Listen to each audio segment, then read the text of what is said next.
আসসালামু আলাইকুম, welcome back to our channel happy fan. বন্ধুরা, আজকে একটা নিউ রেসিপি নিয়ে চলে এসেছি, সেটা হচ্ছে ডিম ভাপা কারি রেসিপি।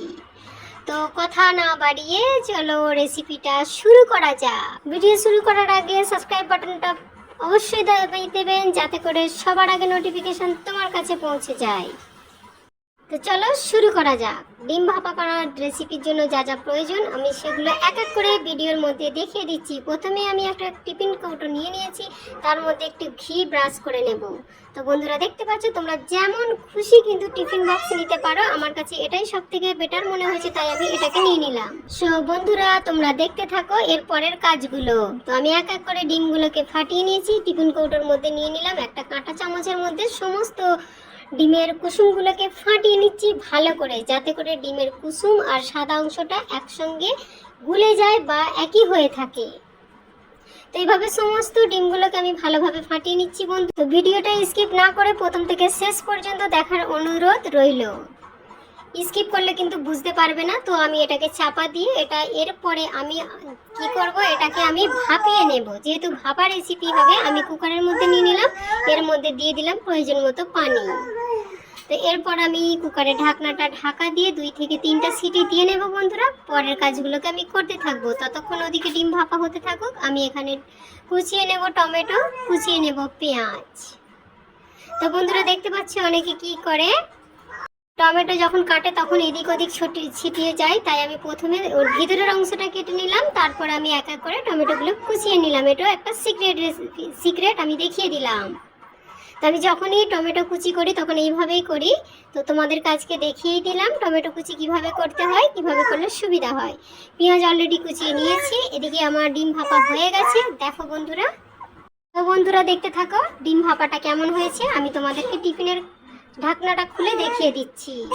বন্ধুরা দেখো, বন্ধুরা ডিম ভাপাটা কিন্তু খুব সুন্দর হয়েছে, মসৃণ হয়েছে। তো এটাকে আমি একটা চাকুর মধ্যে দিয়ে বা তোমরা কোনো পাতলা স্টিক দিয়ে এটাকে উঠিয়ে নেওয়ার জন্য চেষ্টা করতে পারো। তো আমার কাছে চাকু দিয়ে সুবিধা হবে, তাই আমি চাকু দিয়ে এটা উঠিয়ে নেওয়ার জন্য চারিদিকটা একটু কেটে দিলাম। একটা প্লেটের মধ্যে দিয়ে এটাকে উপর থেকে মানে ঠুকলেই বেরিয়ে আসলো ডিম ভাপা। তো বন্ধুরা, ডিম ভাপাটা কেমন হয়েছে দেখো, অবশ্যই ভালো হয়েছে। এটাকে আমি এক এক করে কেটে নেব পিস পিস করে। তোমরা যেমন ইচ্ছা তেমন শেপ দিয়ে নিতে পারো। তো আমাকে এই শেপটাই পছন্দ হয়েছে বা ভালো লেগেছে, তাই আমি এইভাবে শেপটা দিয়ে নিচ্ছি বন্ধুরা।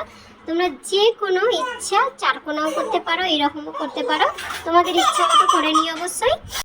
তো ডিম ভাপাটা আমি ভালোভাবে কুচিয়ে একটা শেপ দিয়ে নিচ্ছি বন্ধুরা। তোমরাও কিন্তু স্টেপ বাই স্টেপ করে নেবে, একটুও কিন্তু ভিডিওটা স্কিপ করবে না। তো এইভাবে সমস্ত এগুলো দেখো কতটা স্পঞ্জি হয়েছে আর একদম সফট হয়েছে। খেতেও কিন্তু অনেকটাই টেস্টি হবে, যেমন দেখতে লাগবে তেমন রেসিপিটা কিন্তু খেতেও অনেক মজা লাগবে। কোনো স্টেপ যদি বাদ দাও তাহলে কিন্তু রেসিপিটা টেস্টি হবে না। তো প্রথমে আমি কড়াইতে নিয়ে নিলাম তেল আর পেঁয়াজ কুচি। ডিম ভাপা রেসিপি বানানোর জন্য পেঁয়াজ কিন্তু জাদাই লাগে, সেই জন্য আমি অনেকটা বেশি দিয়ে নিলাম। আর এখানে একটা সিক্রেট বলে দিলাম, পেঁয়াজকে যদি তাড়াতাড়ি লাল করতে চাও তার মধ্যে প্রথমেই দিয়ে দেবে একটু নুন, জলদি করে পেঁয়াজটা নরম হয়ে যাবে, লাল হতে বেশিক্ষণ সময় লাগবে না। আর এখানে পেস্ট করে নিয়েছিলাম আদা রসুন আর টমেটো কুচি। তো পেস্ট আমি এর মধ্যে দিয়ে দিলাম, দিয়ে আমি ভালোভাবে একটু মশলাটাকে কষিয়ে নেব। তারপর আবারও এর মধ্যে যে প্রয়োজনীয় মশলাগুলো দিতে হবে, হলুদের গুঁড়ো, লঙ্কার গুঁড়ো, যেহেতু আমি নুন আগে থেকে দিয়ে রেখেছি তাই বন্ধুরা এখানে আমি লঙ্কার গুঁড়ো দেবো না, দিয়ে দিলাম ধনে গুঁড়ো, দিয়ে দিলাম আমি তেজপাতা। তো গরম মশলাটা আমি এখন দেবো না, আবারও ভালোভাবে সমস্ত মশলাগুলোকে কষিয়ে নেব, কারণ হচ্ছে মশলার মধ্যে গন্ধ আসলে কিন্তু রেসিপিটা ভালো লাগবে না। তো বন্ধুরা দেখতেই পাচ্ছ আমি রেসিপিটা করার জন্য সমস্ত মশলাগুলো কিন্তু অনেকক্ষণ ধরে কষিয়ে নিচ্ছি, অনেকটা সময় ধরে কষিয়ে নিচ্ছি। এরকম মজাদার রেসিপি পাওয়ার জন্য অবশ্যই আমার চ্যানেলটিকে সাবস্ক্রাইব করে রাখবেন বন্ধুরা, সাবস্ক্রাইব করতে ভুলবেন না, আমার পাশে থাকবেন। এখানে সমস্ত মশলাগুলো কষানো হয়ে গেছে, এর মধ্যে দিয়ে দিলাম আমি প্রয়োজন মতো পানি। তো পানি দেওয়ার পর আবারও একটু নেড়ে চেড়ে নেব। এবার আমি যে আগে থেকে ডিম ভাপা করে পিস করে কেটে রেখেছিলাম ওটা এর মধ্যে দিয়ে দিলাম। এটাকে আবারও একটু উল্টে পাল্টে একটু আমি ফুটিয়ে নেব, যাতে করে এর গ্রেভিটা একটু গাঢ় হয়। তো দেখতে পাচ্ছ বন্ধুরা, এইভাবে কিন্তু তোমরাও রেসিপিটা বানিয়ে নিয়ে অবশ্যই ভালো লাগবে। যারা ডিম আলুর তরকারি খেতে চায় না, অবশ্যই এই রেসিপিটা তৈরি করলে অবশ্যই খেতে ইচ্ছা করবে বা খেতে ভালো লাগবে। তো এরপর আমি উপর থেকে ছড়িয়ে দেবো একটু চিনি আর গরম মশলা, যাতে করে টেস্টটা আরও একটু বেড়ে যায়। কারণ হচ্ছে সমস্ত তরকারির মধ্যে চিনিটা দিলে একটু টেস্টি বেশি হয়। তো আমি উপর থেকে ছড়িয়ে দিলাম। বন্ধুরা তোমরা দেখে নিয়েছো। তো চলো বন্ধুরা, আমার এখানে রেসিপিটা রেডি হয়ে গেছে। তো আমার রেসিপিটা কেমন লেগেছে অবশ্যই লাইক কমেন্ট শেয়ার করবে। কমেন্টে বলতে কিন্তু ভুলো না বন্ধুরা।